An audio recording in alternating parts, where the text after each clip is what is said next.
extremely happy to introduce our speaker for this morning, Dr. Sinchita Roy-Chowdhuri from MD Anderson Cancer Center. Sinchita is board certified in anatomic pathology, cytopathology, and molecular genetic pathology. She arrived at MD Anderson in 2012 and was recently promoted to associate professor in 2018. And I think in a few very short years, she has very quickly established herself as a national expert in the integration of molecular diagnostics, especially solid tumor molecular diagnostics, into the everyday workflow of cytopathology. And in a world where pathologists are expected always to do more with less, I think Sinchita's work is especially valuable. So Sinchita, we look forward to your talk, and we also look forward to a more normal day where we can invite you to Chapel Hill to meet you in person. Thank you very much. Good morning, everyone. Thank you so much for that kind introduction. So I said good morning, basically for everyone who's joining here in the United States, but if you're joining from elsewhere, good afternoon or evening, wherever you are. I would like to first start by thanking UNC for inviting me to do this virtual Grand Rounds presentation. I want to give a shout out to this amazing group of 4 people who got together and put together these virtual pathology Grand Rounds. Dr. Gonzalez, Dr. Mirza, Zhang, and Wolfker. And so if you are not following virtual pathology Grand Rounds on Twitter, please do. You can also look them up. So I don't have any relevant financial disclosures. I do have one disclosure, which is I'm a cytopathologist, as Dr. Broadus mentioned. So there is going to be some cytopathology bias that's inherent, even though I try to keep it relevant to small specimens, which would include cytopathology as well as small biopsies. So again, this isn't news to anyone who is in this audience today. So our role as pathologists has been evolving. So no longer are we using tissue for just diagnosis. So actually our role starts with the diagnosis, but we're also the custodians of the tissue, and we're responsible for all downstream testing, all the biomarkers that we are now currently doing that guide patient management. And biomarker testing is currently standard of care for multiple tumor types. Lung cancer, colon cancer, melanomas are just to start the story, but we're increasingly using biomarker testing to ensure that we're giving patients the appropriate care that they need. Now, why small specimens? It's primarily because most cancer patients are diagnosed at an advanced stage and they're not surgical candidates. And most of these patients are diagnosed through minimally invasive techniques where all you have is either a small core biopsy or a fine needle aspirate. And so it's critical to be able to not just make the diagnosis from these small specimens, but also be able to utilize them for the biomarker testing that's needed to guide patient care. Now, the key element that I want you to take home from this presentation is that small specimens provide excellent substrates for biomarker testing. And no, more is not always better. However, there are pre-analytic factors that we need to be aware of that impact the quality of the tissue and how that biomarker testing will perform when you do it after you process the tissue. So as pathologists, one of our key roles is to make sure we're handling the tissue appropriately so we can improve the success of testing. So small specimens are not an obstacle for testing. So there are many different ways how we acquire these small specimens. Shown here are some of the most common methods of getting these tissues. So you have your percutaneous biopsies. These are typically image-guided, either CT, MRI, or ultrasound-guided, commonly a core needle biopsy or a fine needle aspirate. Then you have your transbronchial and endobronchial specimens, typically an FNA specimen. You also have brushings, washings, and lavages. And then more recently, with some of these newer needles, we're also getting these small biopsies. Endoscopic procedures, again, ultrasound guided, typically FNA specimens or brushings. And then again, with the use of the ProCore, SharpCore needles, we are increasingly seeing these small biopsies. You could also have the non-image guided procedures, which would be your palpation guided FNA or a punch biopsy. And then I've lumped other exfoliative cytology samples, which would include your effusion samples, urine CSF, cervical cytology, and washings from various cavities. I've lumped them in small specimens because they form part of the cytology specimen source, and they typically kind of perform the same way as we would be looking at some of these small specimens. So let's take a quick look at these small specimens. So as I mentioned, as far as specimen source, for cytology, you have your aspiration cytology and your exfoliative ones. For histology, we're typically talking about small biopsies, most commonly the core needle biopsy. If you look at the specimen preparation type, for cytology, you have smears, cytospin preparations, liquid-based preparations, and then you have your cell blocks, which are kind of your FFPE counterpart of the small biopsies. So you have your cell blocks, and for histology, you have your FFPE blocks for the small biopsies.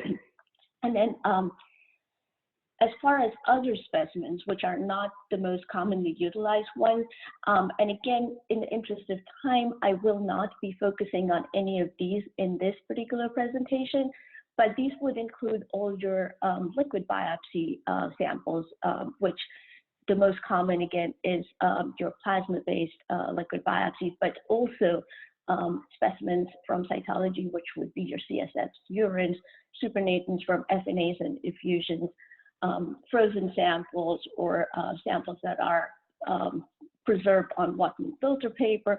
All of those form these other specimens that I won't be talking about today. Okay, so coming to one of the biggest questions here regarding small specimens, which one is superior, the core needle biopsy or the FNA sample? And I'm kind of using an analogy that Paul Vanderland from Beth Israel had used in one of his review articles, is that it kind of boils down to whether you like Coke or you like Pepsi. And there are, plenty of review articles written on which is superior. But again, I'm not talking really about the diagnostic angle of like which gives you a better yield or which is more diagnostic, which is more sensitive or specific. But at least for the purpose of this talk, we will be looking at how each of these specimen types perform when you're looking at biomarker testing. And I'm showing here two really nicely written review articles on the topic. And I did put out a Twitter poll last night, and actually, as you can see from the poll, there was really no contest in terms of deciding between Coke versus Pepsi. But Don't Like Soda was a very close second to the most popular choice, which was Coca-Cola. However, kind of moving on to how I look at using FNAs and core needle biopsies for biomarker testing, I think they're actually kind of complementary, and they each bring a certain unique advantage to doing some of these downstream testing, and they kind of work hand in hand. So let's take a quick look at the advantages each of these modalities have. So when you're talking about FNAs, I think one of the biggest advantages that we have is the use of rapid on-site evaluation. The ability to triage the specimen, assess for adequacy at the time of the procedure, actually helps in ensuring that you have an adequate sample that you can use for biomarker testing. The second big advantage is the low proportion of non-tumor cells. So the FNA procedure inherently aspirates more tumor cells compared to stromal cells. So in general, your FNA specimen is more enriched in tumor cells than it would be with non-tumor cells. Another big advantage is that FNA samples are not decalcified. So when you're looking for metastatic tumors that are in the bone, these would be your ideal specimen to do some of these biomarker testing. And then the other advantage is that you have multiple different specimen preparations. So if you're using something that's not formalin fixed, you would end up getting something with a much better nucleic acid quality. As far as core biopsies, again, these tend to use a bigger needle, so you typically have a little bit more tissue, so overall DNA yield is higher in these specimens. You also are able to sample because you're getting an intact, architecturally intact core. You are able to assess the stromal inflammatory components of the tissue, and these come into play when you're looking for something like a PD-L1 assessment, where you have to, for a combined positive score, you need to be able to look at some of these other components other than the tumor that's in the tissue. The other big advantage is that since you have an FFPE, you can get multiple sections, and it's easier to validate these for IHC and molecular testing. So as far as specimen preparations, and I already mentioned some of these. So if you look at the key, and we've kind of gone over some of the pros and cons of each of these. So your FFPE, which would be all your small biopsies, the cell blocks from the cytology, they have the advantage that they're easily validated, easy to get sections, but they suffer from the lack of rows. So at the time of the procedure, it's hard to assess if these specimens are going to be adequate, how much tumor cellularity you have. The other problem is that these are formalin fixed, so your quality of nucleic acid is not as good. You get formalin fixation artifacts. And also when you cut your typical 4 or 5 micron sections, you're not getting the entire nuclei. So you're not getting the entire nucleic acid component from each of these cells. The advantage you have with the cytology smears is that you can do on-site assessment, you get high quality nucleic acid, and you're able to get the entire cell, so the entire nuclei and its nucleic acid component is what you are going to get in your yield. It's easy to do tumor mapping too, because most of these tumor cells are big 3-dimensional clusters, and you can easily get the desired number of cells from some of these smears. The problem is that you need to have the technical support and the skill to prepare these smears. The cytopathology lab has many different ways of processing these, so there are issues with validation because they're processed in many different ways. So the molecular labs may not be validated to use some of these other alternate substrates. And then the other problem is that once you use the smear for testing, you have to sacrifice the slide. So there may be medical legal issues. You need to make sure that you have something on file that's representative, or you digitally scan whatever you're using. As far as liquid-based cytology, these would be your thin prep short pad slides. They're standardized processing, so the nucleic acid content is really good for these. You're getting whole cells, and you have the advantage where you can make your slide, but you can extract directly from the residual fluid for the liquid-based prep. The problem is, again, kind of like your cell blocks, you can't do on-site assessment. You don't know at the time of the procedure if you're getting adequate tumor. And then you have to use the slide as sort of your surrogate in terms of assessing how much tumor you have in the liquid preparation. And then again, kind of similar, since it's not your FFPE, you would need additional validation if you're going to be using this for biomarker testing. So let's look at biomarker testing in these small specimens. So in the clinical setting, when we're talking about biomarker testing, we're mainly talking about tests that involve nucleic acids.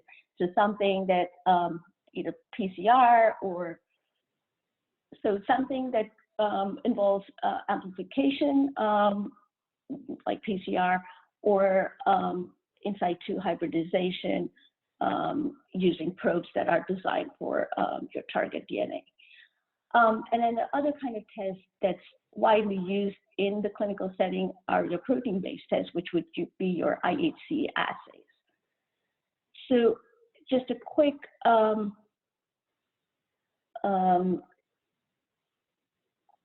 just to quickly go over these three main techniques that we use in the clinical lab.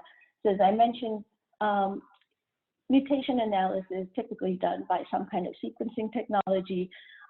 We used to have a whole bunch of different options for doing single gene testing. Around 2010, most of these sort of converged to the use of next-gen sequencing, primarily because it's a multiplexed, high throughput assay with a really good analytic sensitivity, and you're able to analyze multiple genes simultaneously. The problem with doing single gene assays is that, especially in context of small specimens, you would quickly run out of tissue if you have to do a whole panel of different biomarkers. In situ hybridization, the most commonly used test in clinical labs would be your FISH assays. The requirements are assay dependent. So each, depending on what you're testing for, the requirements of the number of tumor cells would be different.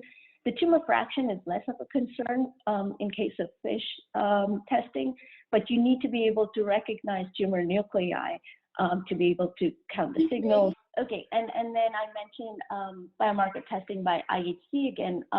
Increasingly, we're using predictive biomarkers through IHC.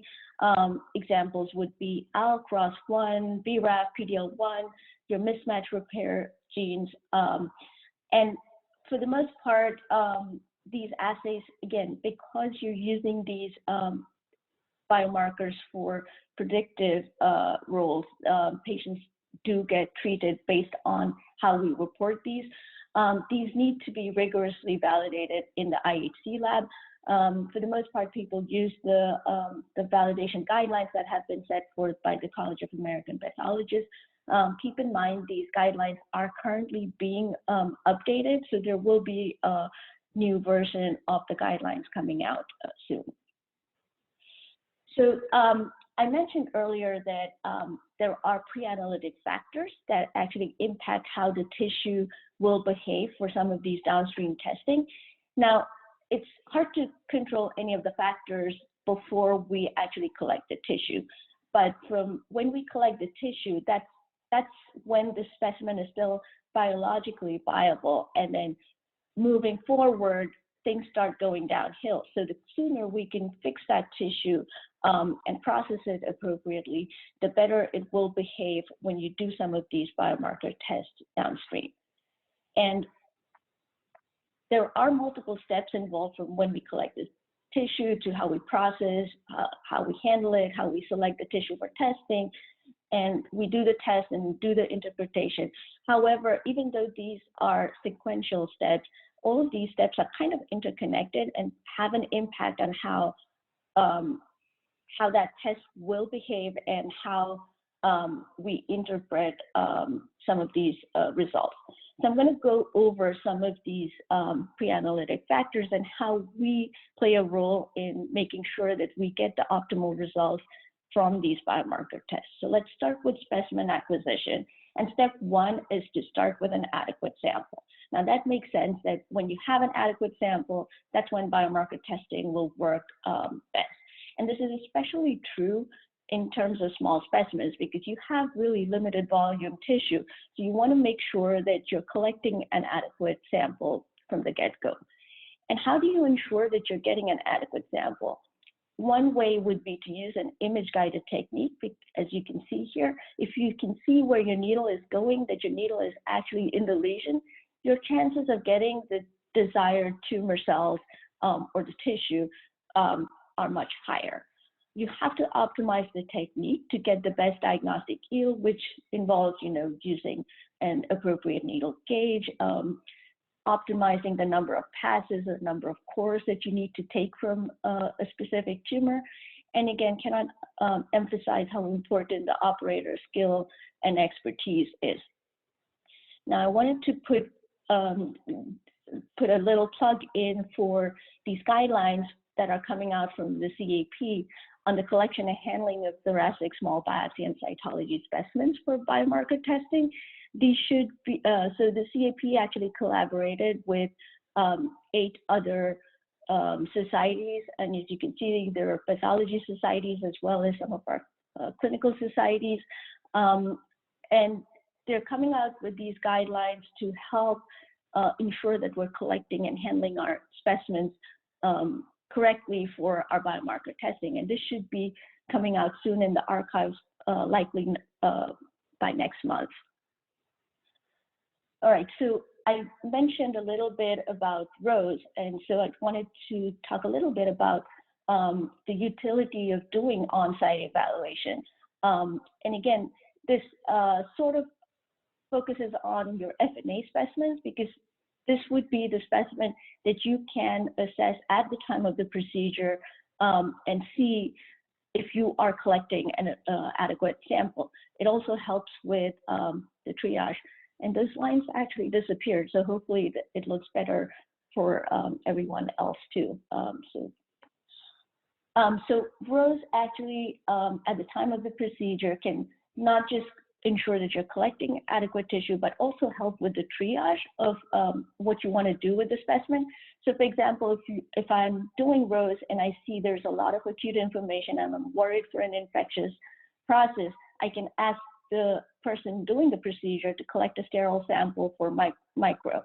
If I'm seeing a lot of lymphoid cells and I'm worried for hematolymphoid malignancy, I can send that tissue for flow. However, if I'm seeing something that looks like tumor, I'm anticipating that this is going to be something that they're going to request molecular testing. I can ensure at the time of the procedure that we're collecting enough.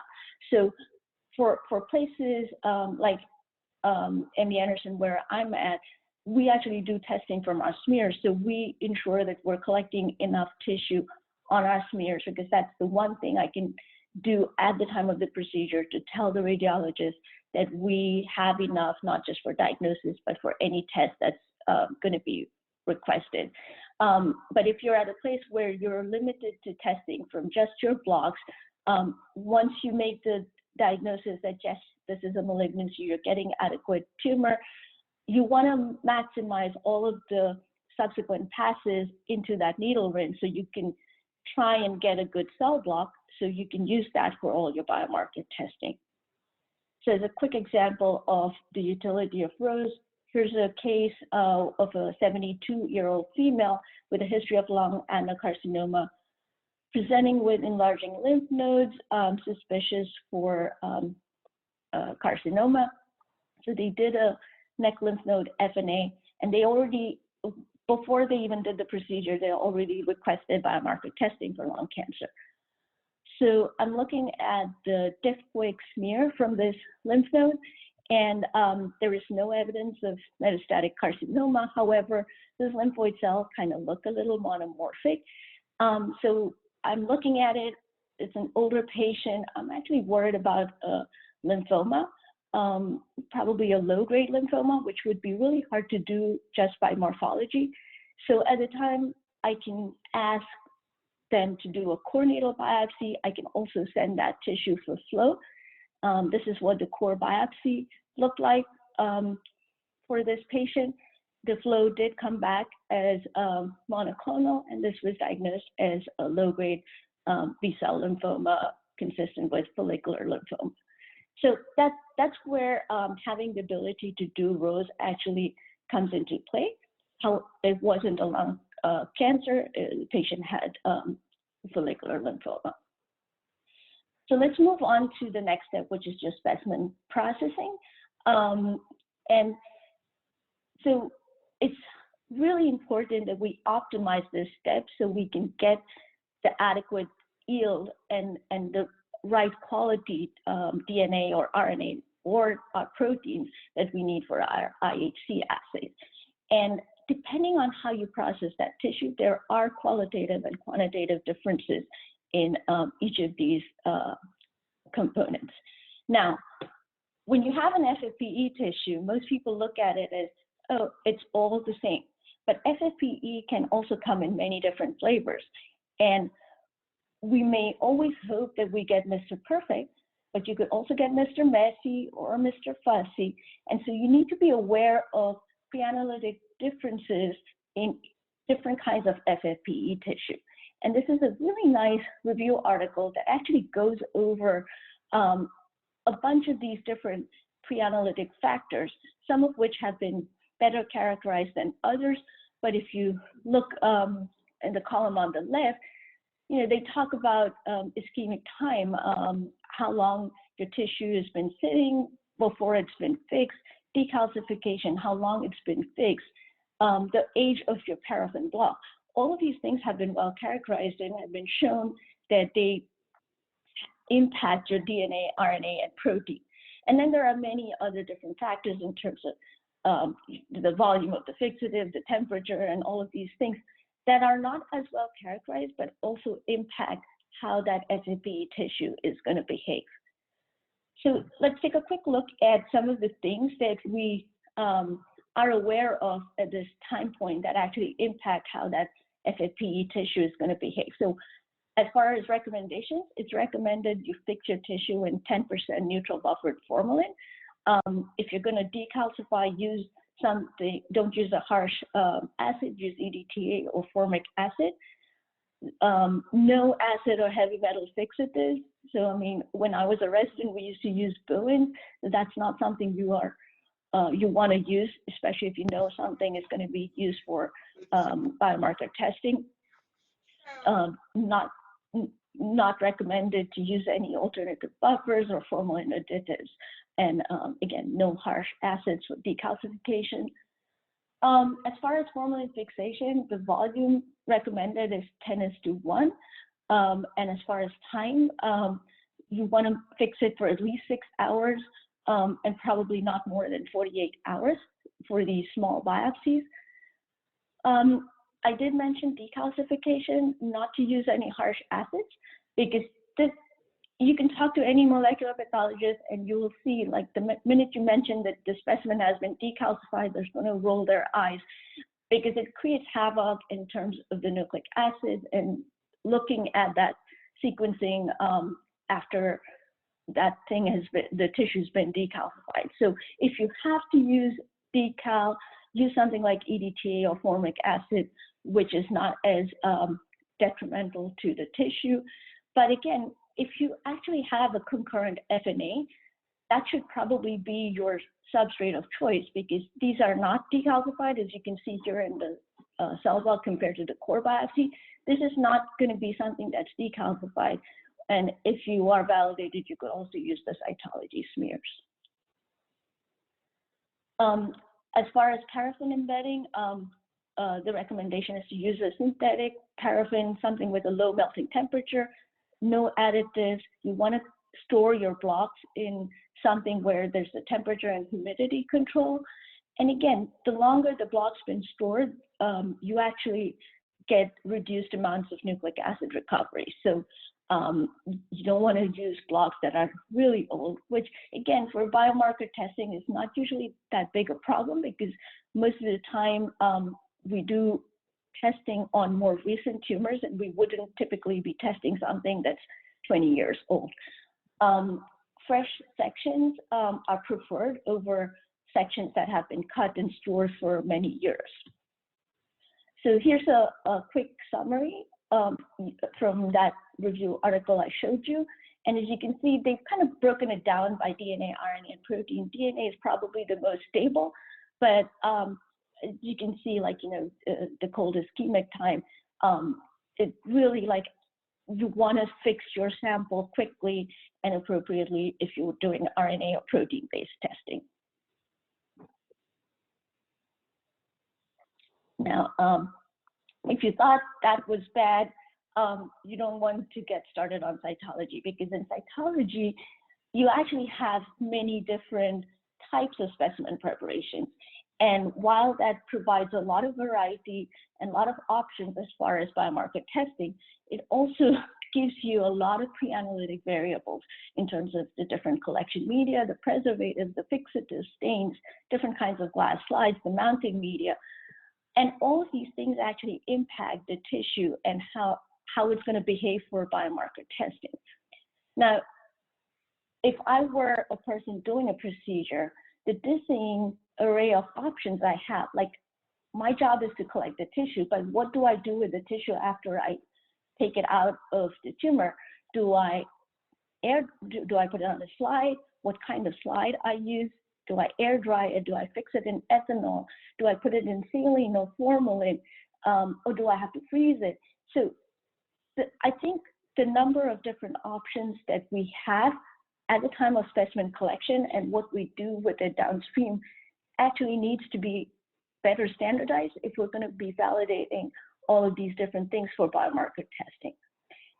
And this is one of my favorite articles that I show at multiple meetings, where they actually looked at different factors. So they looked at spray fixed slides versus air dry slides, things that were fixed collected in cytolite versus cyto-rich red or ethanol. They looked at different kinds of mounting medium. What they were looking at is the DNA yield.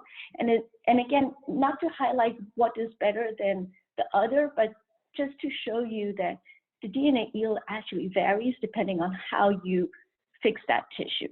And while it may not be that important in cases where you have a ton of tumor, but for these small specimens where the DNA yield may actually make a big difference in terms of how your biomarker test will work, it actually is important that we pay attention to how we process these specimens and we optimize our methods to ensure that we're getting the best yield possible from these specimens.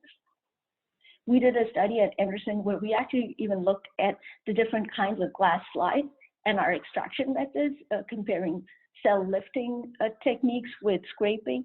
And we actually saw that scraping worked much better than cell lifting. And our fully frosted slides gave far lower DNA yield than any of the other non-frosted or positively charged slides. And again, the reason the DNA yield is important is because the higher your DNA yield, the chances of these tests working are also higher. So in our experience, NGS success rates actually positively correlate with the DNA yield, which actually kind of makes sense that the more DNA you have, the higher the chances of success. So let's move on to the next step, which would be your selection and handling of the specimen.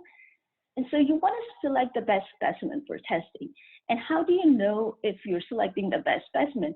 To do that, you need to know what the adequacy criteria the molecular lab has, what kind of tissue extraction strategies they're using, what platforms they're using. And you need to know that so you can select the most appropriate material for testing. So when it comes to assessing the specimen, there are a couple of things that we have to keep in mind. The first thing is the overall cellularity, which is all the nucleated cells in the sample. And this is important because this is what translates to the total DNA yield in your sample. So how many cells do you actually need? And this is one of the favorite questions our radiologists have when they come in and they say they wanted to collect tissue for so-and-so test, how much do you need? And so you could kind of calculate by if a single cell has like 6 or 7 picograms of DNA, a test which needs about 1 nanogram of DNA would need about 143 to 166 cells. And an NGS assay that typically needs about 10 nanograms, you would probably need about 1,600 intact cells. And I'm saying intact cells is assuming that you're getting the entire cell with its entire nuclei, and when you extract, you're getting all that content. So nevertheless, what I'm trying to say is that you actually don't need a lot of cells to do some of these tests, which is why you can do these tests using these small specimens. But the other thing you need to keep in mind is the tumor cellularity, which is the percentage of tumor cells you have relative to all the other nucleated cells. And this is important because this is what translates to the analytic sensitivity of the pathway. So what's the analytic sensitivity? And that's the lowest limit of detection of any assay. So assuming that you have a tumor that's heterozygous, which we're going to assume that most tumors are, which means that any tumor cell will have one wild-type allele and one mutant allele, and your normal cells will have two alleles that are wild-type. So if you have a tumor that has, say, 40% tumor in that sample, as shown here on the left, only 20% of the alleles are going to be mutant alleles. So you're going to need a test with a 20% sensitivity to be able to pick out that mutation. Likewise, if you have a tumor that's only 10%, only 5% of the alleles are going to be mutants. So you're going to need a higher sensitivity test, something that has a sensitivity of at least 5% to be able to pick out that mutant allele. So needless to say, the lower the tumor you have in your sample, the higher sensitivity your assay needs to be. So when you're handling the specimens, there's two ways of doing it. You can modulate the test platform to match the specimen, or you can modulate the specimen to match the testing platform. So let's look at the first one, how you can modulate the test platform. So as I mentioned, if you have a low tumor content sample, you're going to need to select an assay that's high sensitivity. So shown here on the left is this melanoma sample. Again, every cell that you see in there is a tumor cell, so the tumor fraction is really high. So the assay sensitivity is not an issue here. You can select any sequencing assay and probably be able to make that work. However, if you have a sample like you have on the right, where you have tumor cells, but there's a lot of non-tumor cells in the background that will dilute out your tumor DNA, you need to select an assay that has a high sensitivity to be able to reliably pick out mutations that are only in the tumor cells.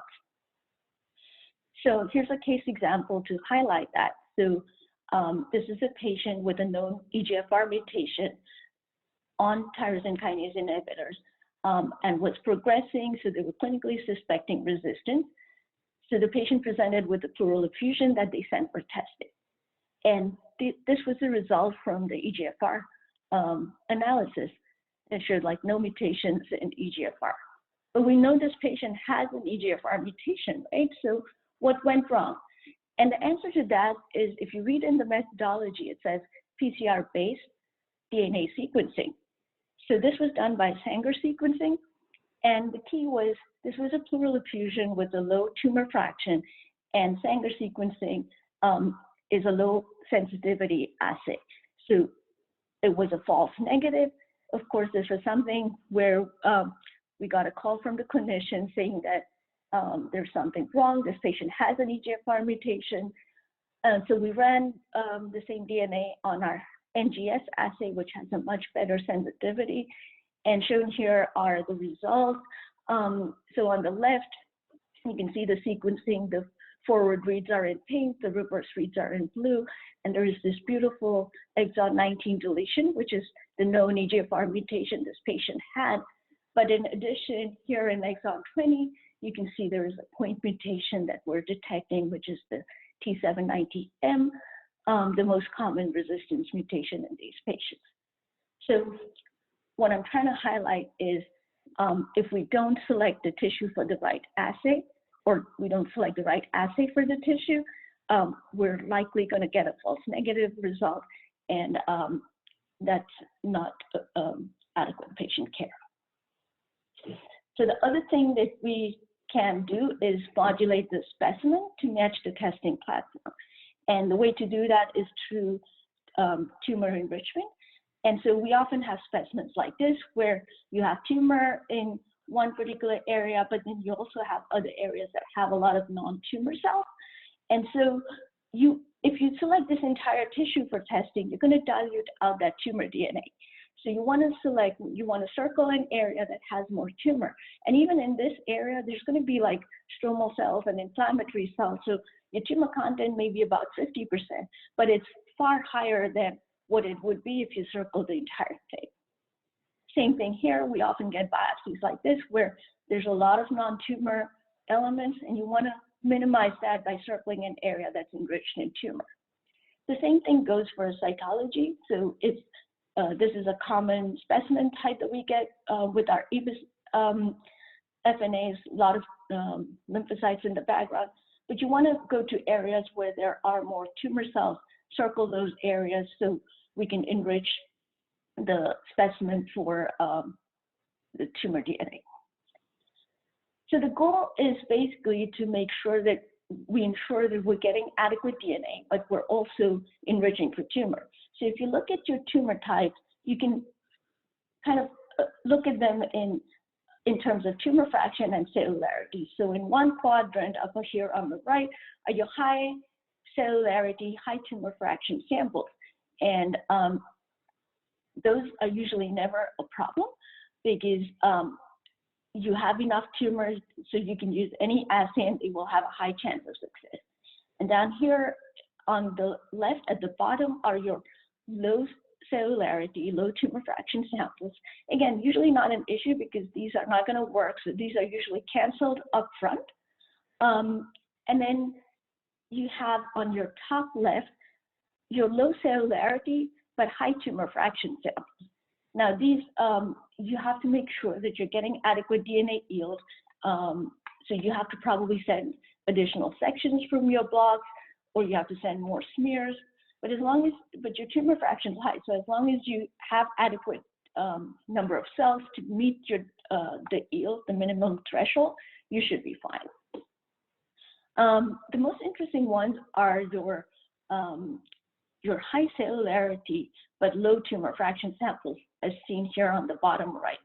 And the problem here is not, getting adequate cells, but it's making sure you have adequate tumor to ensure that you're not getting a false negative result. So the goal for these samples is to try and push them either through some kind of tumor enrichment technique into one of these upper quadrants so that, yes, you're doing it at the cost of the total yield, but you are enriching for tumor. All right, so how do we do tumor? And again, I see that mark on the screen, that wasn't me. Okay. So how do we do tumor enrichment? It's usually some kind of macro or micro dissection. Most of the time, if it's a big circle, it's easily manually macro dissected without using any kind of microscope. But if you have these smaller circles drawn, it's usually done under a dissecting microscope. The most common method is, of course, manual macrodissection. We also do a fair amount of manual microdissection. Laser capture microdissection is also an option, but again, it's kind of tedious and requires expertise, and it's not commonly used. And these would be examples of how you use an H&E slide as a guide to extract from your unstained smears. If you have little areas of tumor, you will have to microdissect that out.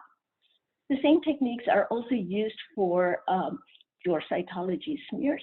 And again, since here you're going to be extracting directly from the smear, we usually circle the areas, then we flip the glass slide over and etch the back, because once you take the cover slip off, those circles are going to disappear. But since you've etched the back of the slide, once the cover slip's off, you can still see the circles, and then the technologist can easily scrape off from those areas. Now, I talked about being able to assess the tumor cellularity, and this is an important thing because it's important to realize that it's actually an imprecise art. We have very low agreement when you look at tumor estimation between different people, or even from the same person at different time points. And the CAP actually did a study several years back where they sent these 10 H&E stained slides to different labs and had them do estimations of the tumor percentage. And I'm showing you one of the figures from this paper where they're showing the overestimation errors that were greater than 20% for each of these 10 slides. And you can see that pretty much in all of these tumors, people tended to overestimate the tumor percentage. And in some cases, it's more than 30% of the responders, or even greater than 50% of the people who participated. So we as pathologists tend to overestimate the amount of tumor in a sample. And why is that? It's partly because as pathologists, we're trained to recognize malignant cells, right? So when we look at a sample and we look at this, I mean, I look at this and I'm like, this is chock full of tumor. But it's so easy to ignore all these little inflammatory cells that are in the background. And each of these neutrophils or lymphocytes that are here in the background count as much as each of those larger tumor nuclei. So in reality, even though this looks like it's full tumor, there's only about 30% tumor in this slide. Another common problem that we see is that people equate low cellularity with low tumor percentage. So I can show this to another pathologist and they'll say, oh, there's like 20% or 30% tumor. But in reality, here on the left is an entirely necrotic sample, and whatever's viable is all tumor. Here on the right is another sample, again, very low cellularity, but everything you have is tumor. So the tumor fraction is actually pretty high. So just to highlight this, here's another case. This was a H&E stained cell block from a EBIS FNA case. And you can see there's a lot of tumor here, but there's also a lot of lymphocytes. And if you kind of focus on the area where there's a little bit more tumor than lymphocytes, and even on high magnification, you can see, even though there's tumor, there's probably more lymphocytes, right? So this case was sent for testing twice, and it was evaluated by 2 different pathologists. And this is what was sent. So a couple of problems. One, nobody really circled the areas that had higher tumor, so the entire thing was circled. And you can see the variation in the estimation of tumor percentage. So the only way we can reduce this variation is to appropriately train our pathologists, ensure that people know what they're looking for, and you need to do this on high magnification, and you need to be aware that it's easy to ignore all the background cells, but they count as much as your tumor cells. So when you do your tumor percentage estimation, make sure you're doing it correctly. So a few other points. I mean, we talked about, you know, the FNA versus core needle biopsy issues. So which one do you pick if do you need to do concurrent procedures? And we did a study several years back where we looked at how these so we looked at concurrent procedures, right? So at our institution, when we get a request for biomarker testing, it's reflex to our histology specimens. And the only reason we use our cytology is when either there is no core biopsy or the core biopsy is inadequate. And when we looked at all the molecular requests on our cytology specimens, about 30% of the ones that we looked at were because the core biopsy was inadequate. So when we add on the FNA to that, there's a large fraction of these samples that we were able to successfully test because we had the option of using the FNA. So whenever clinically feasible, doing a concurrent FNA and a core needle biopsy actually ensures that you have a greater chance of getting test results that are relevant. This was a really nice study that was done by the Brigham, where they looked at the quality matrix for NGS assays and they compared their smears on liquid-based preparations with the FFPE counterparts, the core biopsies and the cell blocks, and they showed that the non-formalin fixed tissue actually has a much better quality matrix. They had better coverage, less artifact, and had better quality DNA.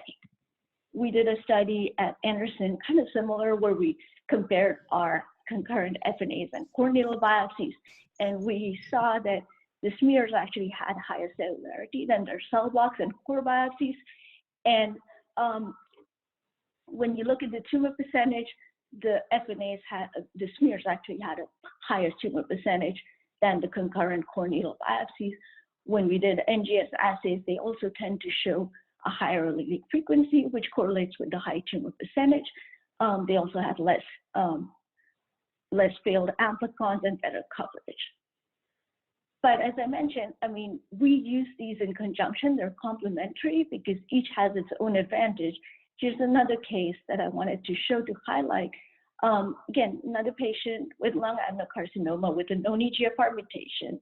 They were suspecting resistance, and we did our NGS assay. So again, at least this one we didn't do by Sanger, but this was the result of the NGS assay, and we're able to see the known EGFR mutations. These are the sensitizing mutations the patient was known to have. And our astute molecular pathologist who was reviewing the case realized that the tumor percentage was really borderline here. So we used 20% as our cutoff for our NGS assay.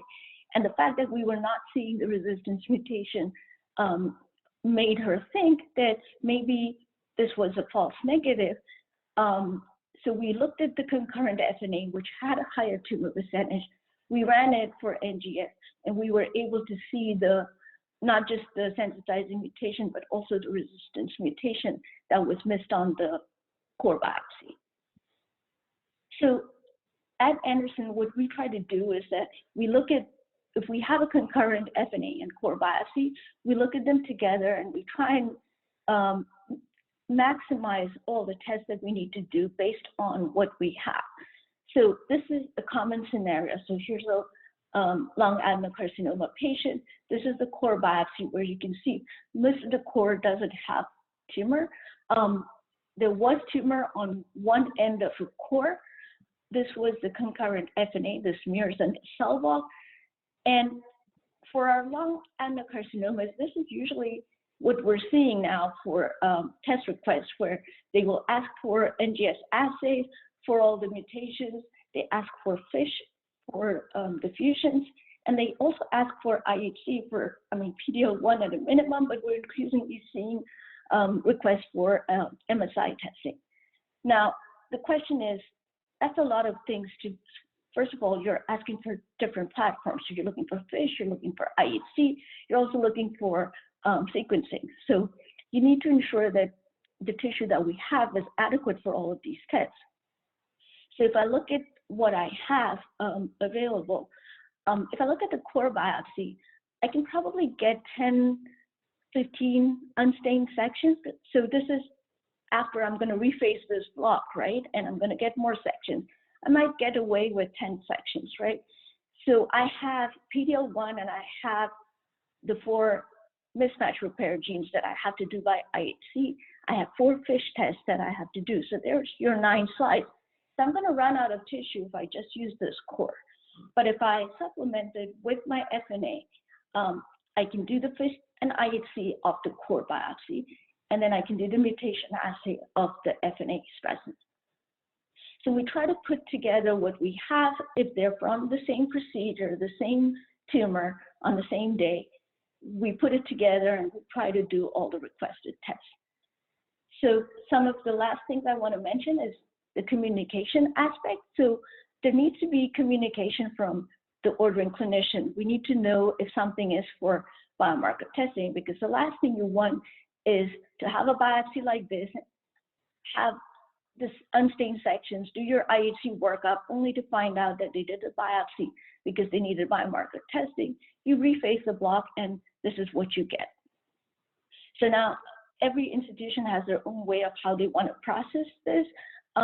This is a figure from the IASLC Atlas for PD-L1 testing, where they show different ways where you can either cut all your unstains up front, or you do an initial H&E and then cut your sections for what you need for biomarker testing.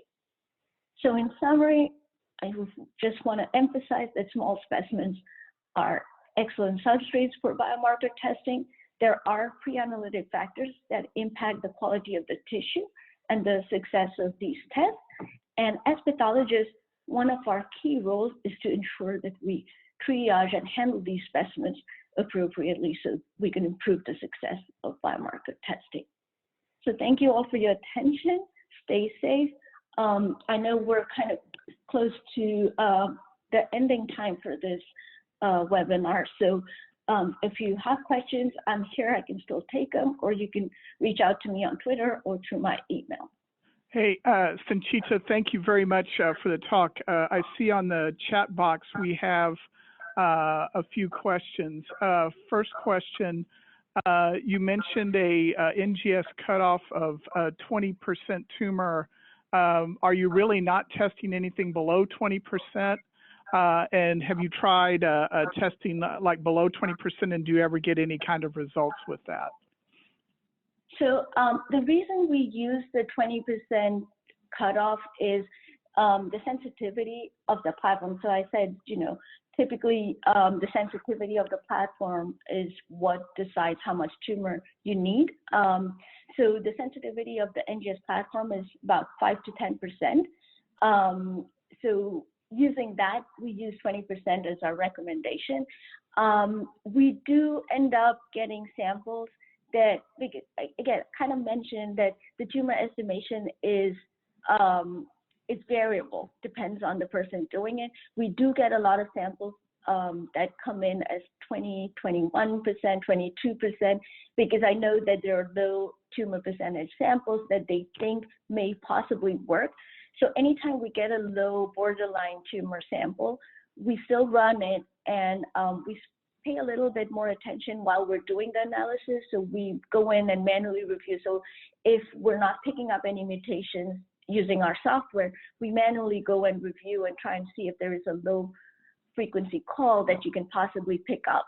Now, the problem is that once you get close to that 5% cutoff, you tend to see a lot of these artifactual calls, and it makes it really difficult to say if something's a true low frequency call versus something that's just a run artifact. And I didn't have time to show some of these cases, but we often have these issues where you may pick up like an EGFR or a KRAS mutation at 3% or 4%. And you think it's likely real, and if it's real, it's clinically relevant, but it makes it really difficult because there's a whole bunch of other noise, if I can call it that, that are these false calls that are artifacts of the run. And it makes it really difficult for me to make that call and ignore the rest of the stuff. So we often end up running it on a parallel platform or repeating the assay to see if it reproduces. But it's part of the downstream interpretation that makes it a problem. So we try to use 20% as our cutoff, but if we get something that's lower, you have to have that caveat in mind that you could possibly miss out stuff. And here's another question. What is your opinion about plasma thrombin cell block method and DNA contamination from plasma? So there is a recent publication from UCSF that actually highlights this. I mentioned that cell blocks are prepared in many different ways, and a lot of people use different ways to kind of prepare the cell blocks, and one of them would be plasma thrombin. And there was a recent article in Cancer Cytopathology that highlighted that you could potentially get DNA contamination from these plasma. So now that we have testing methodologies that are really high sensitivity, we're able to pick up stuff that are really low frequency. The last thing you want to do is have contamination from plasma that you're using to prepare your cell blocks. So we don't use plasma thrombin at our institution. So people who are using it need to keep that in mind and ensure that they're not getting any contamination from DNA that's in the plasma. Another question, this one's in several parts. So say like on any one specimen, you have both an FNA smears and a cell block to choose from. And if you have fish testing requested, like HER2, would you prefer the whole nuclei in the FNA or the slice in the cell block? And then does your answer change if you have to do sarcoma translocation panels? And I know you all do that by NGS at MD Anderson. Right. So the first part of the question, like if I have a choice between doing it on a smear or a cytospin versus using it on a cell block, the first thing you have to ensure is that whatever method you use, that you're validated to using, because a lot of labs may be just validated to doing it off FFPE tissue. So in that case, all you can use is your cell block, which is FFPE. But if you're validated to do it from your smears, and I'm saying this based on what feedback I've gotten from our cytogenetic technologists who actually do our fish assays, they prefer our smears over the cell blocks because one, we use our air-dried diff-quick stain smears to do the fish assay. If we're looking for lymphoid malignancies or sarcoma where we have unstained cytospins, that's different. But often with these lung cases where we're doing ALK and ROS1, we're using diff-quick smears. And since they're air-dried, these nuclei are larger than they would be if they were formalin fixed. So it makes it easier to count the signal. There's beautiful papers out there. If you look at some of the papers from Michael Rowe that they published from the University of Michigan, you'll see these comparisons of like cell block sections, the size of the nuclei versus the smears where the nuclei are much larger. Now, currently we're doing a lot of our fusion testing by an NGS assay. So our reliance on some of these fish assays has kind of decreased. But if I were doing a fish assay and I had a choice between picking a smear and a cell block, and I had adequate number of smears, I would probably pick the smear because it's easier for the tech when they're actually looking at the signals. Let's see, another question. Do you have any suggestions on improving tumor yield in FNA samples that are hemodiluted? No, that's one of the... Other than hoping that it's not hemodiluted. Yeah, that's actually a big problem because most of the time we're not really taking a tumor from the rinse. We're using what's on the smears or what's on the cell block, and if it's already hemodilute at that point, it's hard to enrich for a tumor. So you hope that if this is a carcinoma, that you will have clusters of cells that you could possibly circle around and kind of leave out the other stuff.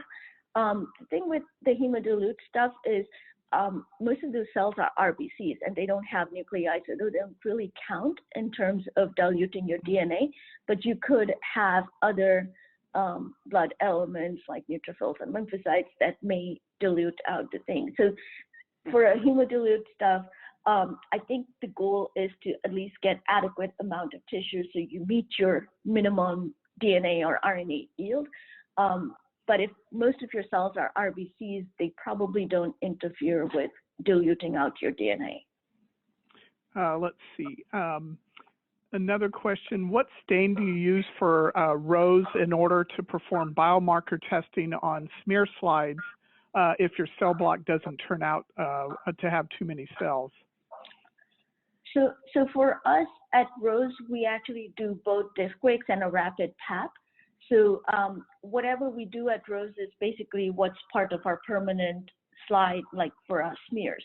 So we do get both diff-quick stained smears as well as our PAP stained smears.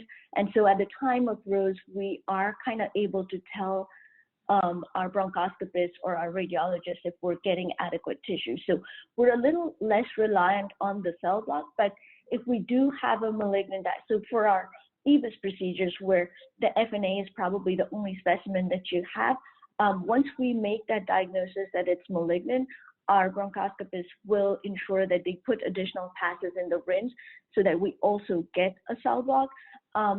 And again, if the cell block is borderline and not that great, we just hope that it's adequate for the IHC test that we're going to need, because most of our IHC is validated off the cell blocks, and that's what we typically use. But for the NGS assays, as long as we have adequate material on our smears, we can use either DIFWIX or Pap stain smears. And our next question, you mentioned EVIS. Our next question is about EVIS as well.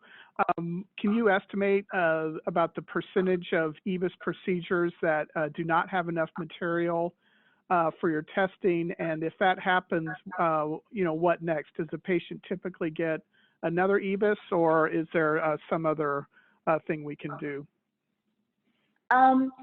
So I think we did a comparison to see how our EVIS procedures compare to our CT-guided procedures, so our IR procedures, and they were kind of comparable.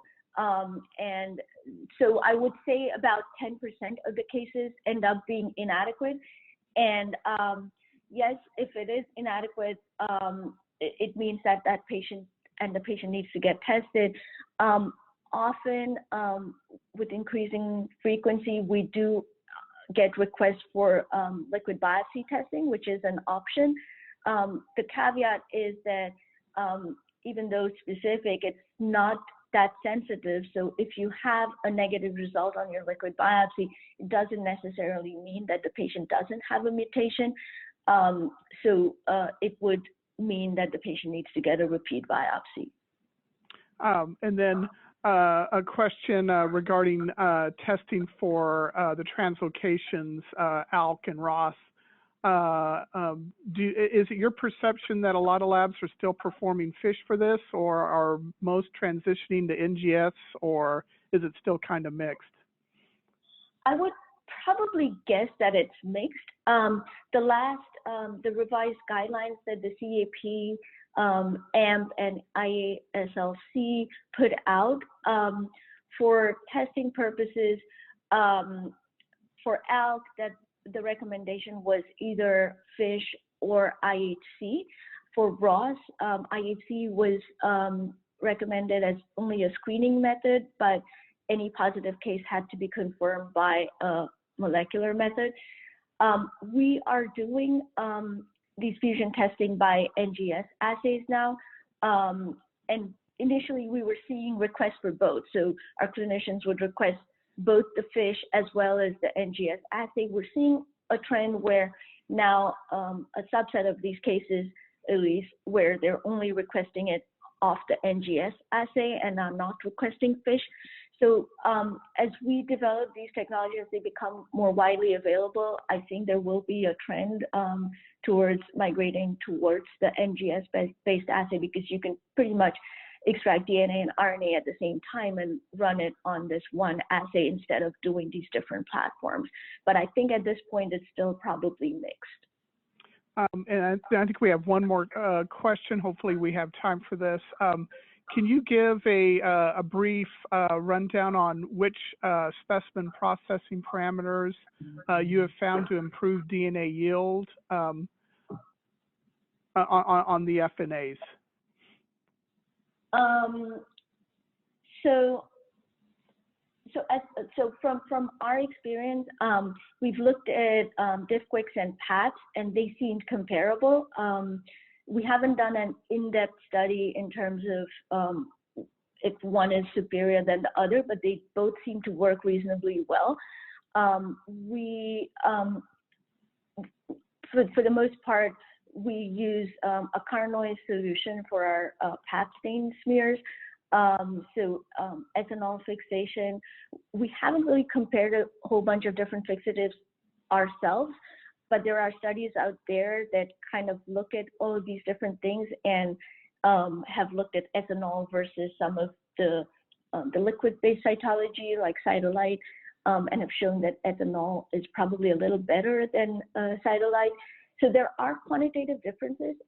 At our institution, we looked at different types of glass slides. And again, I kind of briefly mentioned this, and not many people use fully frosted slides, but the fully frosted slides, even though are really good at cell adherence and look more cellular, they're a nightmare in terms of trying to extract cells out of there. So they give you like 3 or 4 times less DNA than any other slide type. So